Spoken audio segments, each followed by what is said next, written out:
అందరికీ నమస్కారం. ఆండాళ్ వ్లాగ్స్ కి స్వాగతం.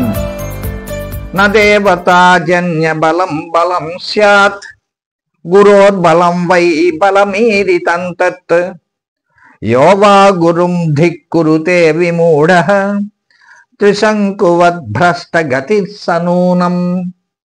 అంటే ఏంటంటే భావం, దేవతల వలన సంపాదించిన బలం కంటే గురు కృప వల్ల వచ్చిన బలమే నిజమైన బలం. అలాంటి గురువును ధిక్కరిస్తే మూఢుడైన త్రిశంకుళ్లాగా అధోగతి పాలవుతారు అనేది ఆ పాఠ్యం, ఆ శ్లోకం యొక్క భావం. దేవునికి కోపం వస్తే గురువు రక్షించగలడు, కానీ గురువు కోపం వస్తే ఎవ్వరూ రక్షించలేరు. గురుబలం అంత శక్తివంతమైనదని భావం. శ్రీరాముడు అవతరించిన గొప్ప వంశం సూర్యవంశం. సూర్యవంశరాజులందరూ దివ్య శక్తి సంపన్నులు, మహాధార్మికులు. ఇక రాముని విషయం చెప్పనక్కర్లేదు కదా. రామో విగ్రహవాన్ ధర్మ, ఆయన సాక్షాత్తు ధర్మావతారమే. ఆయన చూపిన ఆదర్శ జీవన విధాన సర్వస్వమే రామాయణం, శ్రీమద్ రామాయణం కదా. ఇలాంటి ఉత్తమ వంశంలో కూడా పెడదారి తొక్కేవాళ్ళు చాలామంది కనపడతారు. తులసి వనంలో గంజాయి మొక్క కనపడవచ్చు. ఒక్కొక్కరి నడవడి పూర్వ సంప్రదాయానికి భిన్నంగా కనపడుతుంది, అనైతికంగా ఉంటుంది. సత్యసంధుడు అనుకునే హరిశ్చంద్రుడు సూర్యవంశీయుడే. ఆయన మొదటి దశలో వట్టి అబద్ధాల కోరు. వరుణదేవుడు అతనికి అనేక విధాల పరీక్షలు పెట్టి సత్యసంధుడిగా తయారు చేశాడు. త్రిశంకుడు సూర్యవంశంలో వాడే, కానీ అతని ప్రవర్తన అధార్మికమైనది. ఒక బ్రాహ్మణ కన్య వివాహం జరుగుతూ ఉంటే ఆ సమయానికి కొంచెం ముందు త్రిశంకుడు వెళ్ళి ఆమె చేయి పట్టుకుని అవమానించాడు. అవమానం భరించలేక కన్యాదాత త్రిశంకు తండ్రితో మొరపెట్టుకున్నాడు. రాజు కుమారుణ్ణి నడవడికని చూసి చాలా బాధపడి త్రిశంకుని కోపంతో బహిష్కరించాడు. దేశ బహిష్కృతుడైన త్రిశంకు గత్యంతరం లేక అడవుల్లో ఆటవికులతో కలిసి నివసించాడు. బహిష్కరణ అవమానం అతన్ని బాధించింది. ఆ సమయంలో గురువు వశిష్ఠుడు తన తండ్రికి నచ్చజెప్పి శాంతింపజేయలేదని వశిష్ఠుడిపై కూడా కినుకు వహించున్నాడు. ఆటవికులలో దేవీ ఉపాసకుడు ఒకడు ఉన్నాడు. అతడు త్రిశంకును ఓదార్చి దేవీ మంత్రాన్ని ఉపదేశించాడు. వివిధ రీతుల్లో అమ్మవారి మంత్రం బీజాక్షరాలను దీక్షతో జపం చేశాడు త్రిశంకుడు. తత్ఫలితంగా జగన్మాత ప్రత్యక్షమైంది.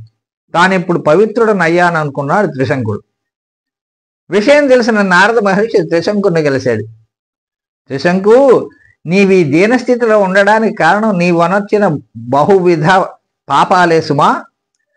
సత్ప్రవర్తన గల బ్రాహ్మణ కన్య వివాహం జరగబోతుండగా నీ వెళ్ళి ఆమె చేయి పట్టుకోవడం ఒక పాపం. దీనివల్ల నీ తండ్రికి మనస్తాపం కలిగించి మరో పాపం చేశావు. ఒకప్పుడు విశ్వామిత్రుడు తపశ్చర్యకి వెళ్ళిన సమయంలో అతని భార్యాపుత్రులు చాలా పేదరికం అనుభవించారు. పిల్లలకి ఇంత అన్నం పెట్టలేని దీన దశలో ఆయన ఇల్లాలు అల్లాడిపోయింది. ఆకలి బాధ కోరవలేక తన పిల్లల్లో ఒకరిని అమ్మి మిగిలిన వారికి తిండి పెట్టాలి అనుకుంది. ఆమె ఆ సమయంలో నువ్వు అక్కడికి వెళ్ళి రోజు ఆహారం వాళ్ళకి నేనే తెచ్చి పెడతాను, పిల్లవాడిని అమ్మక్కర్లేదు అని చెప్పి ఆమెను వారించావు. ఆ మాట చొప్పున నీవు ఆహారపు మూటం రోజు తెచ్చి వారింటి ఎదురుగా ఉన్న చెట్టు కట్టి వెళ్ళేవాడివి. ఒకరోజు నీకు ఆహారం దొరకలేదు. అప్పుడు ఏం చేసావో తెలుసా? వశిష్ఠుడి ఆవుని దొంగిలించావు.